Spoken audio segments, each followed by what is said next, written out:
This episode brought to you by Dubby. Link for 10% discount in the description down below.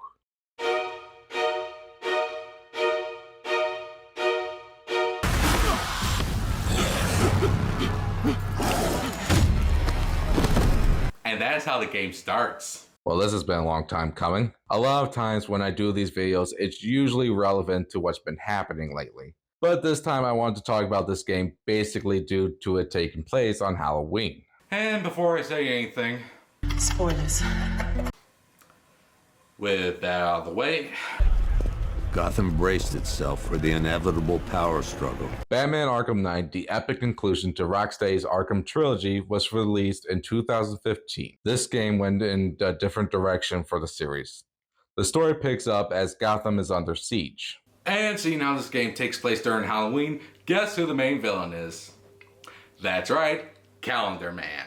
Seeing how he likes to commit crimes on holidays, it would be obvious that he would be. Of course it's Scarecrow.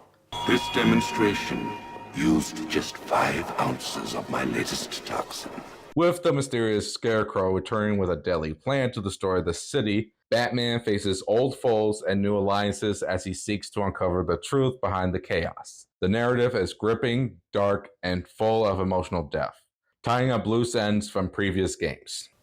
Okay, I got a lot to unpack about this game. Each mission in this game is dripping with a macabre atmosphere. Villains, both old and new, appear, including some who didn't show up in the first 2 Arkham games. Pig can fix you too. Make you perfect, like the others. Plus, like most Arkham games, Arkham Knight excels in gameplay fluently. The combat system is polished, free-flowing, brutal, and satisfying.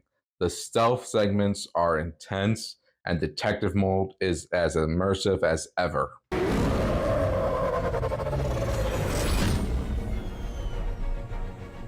Now, here's my opinion about the Batmobile.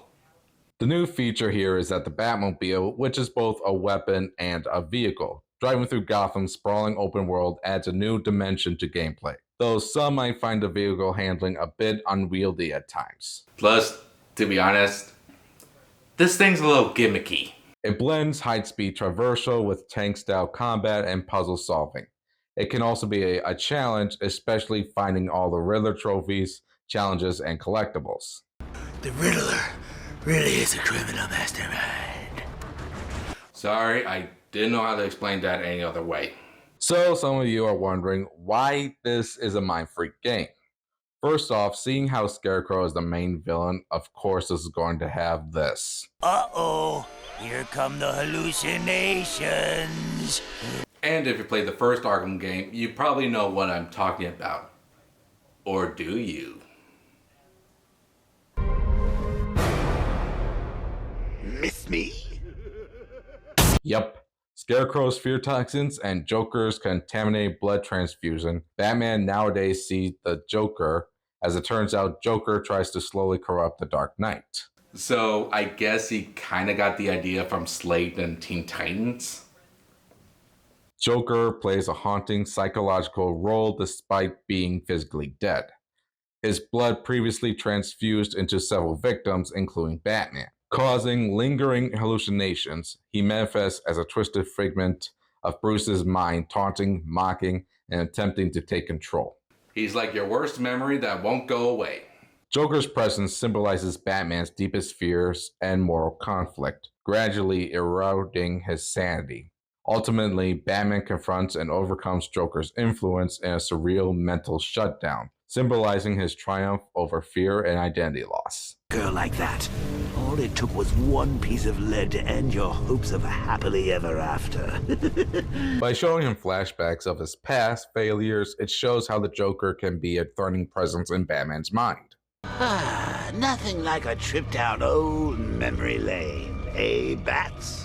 There's also more missions in the DLC, including expansions like the Harley Quinn and Red Hood packs, A Matter of Family starring Batgirl, and Season of Infamy with missions against villains like the Mad Hatter and Mr. Freeze. And don't forget Catwoman's Revenge and GCPD Lockdown. Those were short but sweet. Other content includes new skins, challenge maps, and Batmobile packs, and more. It's a buffet of bad goodness. Shocked, Dark Knight? Stunned?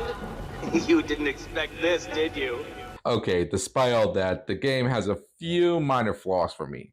For one, the perfect ending is locked behind the Riddler trophies. And much like the other Arkham games, they can be very easy or very hard to find.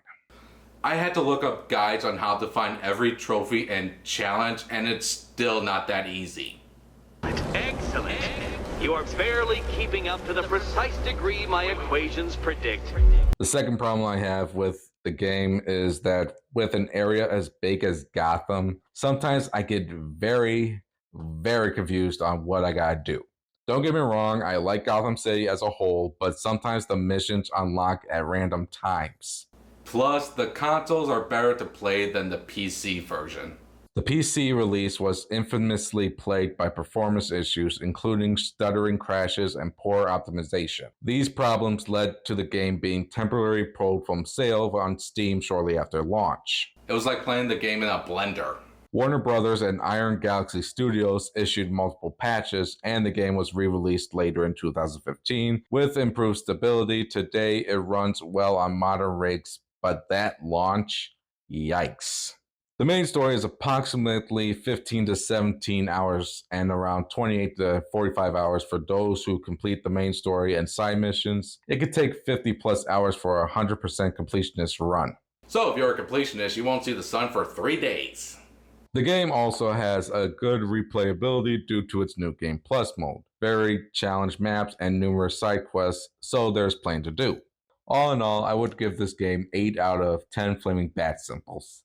And in a way, a great game to play around Halloween. It's done. Gotham is safe. Thank you, Bruce, for everything. I'm Galactic Knight, and have a happy Halloween.